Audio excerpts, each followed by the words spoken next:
અમદાવાદમાં ગુનેગારોના ગેરકાયદે બાંધકામો ઉપર મ્યુનિસિપલ કોર્પોરેશન દ્વારા બુલડોઝર ફેરવવાની કાર્યવાહી કરવામાં આવી રહી છે.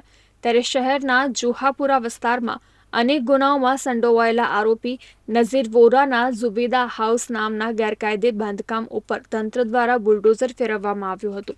જેમાં ગ્રાઉન્ડ ફ્લોર અને ફર્સ્ટ ફ્લોરના બંગલા પ્રકારના બાંધકામમાં મ્યુનિસિપલ કોર્પોરેશનના દક્ષિણ પશ્ચિમ ઝોનના એસ્ટેટ વિભાગની ટીમ દ્વારા ચુસ્ત પોલીસ બંદોબસ્ત વચ્ચે ડિમોલિશનની કાર્યવાહી કરવામાં આવી હતી.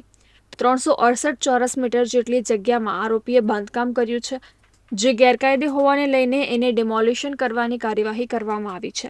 આરોપી નઝીર વોરા વેજલપુર અને સરખેજ સહિતના પોલીસ સ્ટેશનમાં 20થી વધુ ગુનાઓમાં આરોપી તરીકે સંડોવાયેલો છે. તો બીજી તરફ જુહાપુરા વિસ્તારમાં જ સોનલ 4 રસ્તા પાસે આવેલ એહસાન પાર્કમાં સરફરાઝ ખીચલીના ગેરકાયદે બાંધકામ ઉપર પણ બુલડોઝર ફેરવવામાં આવ્યું હતું. અને આજે કેવી કાર્યવાહી?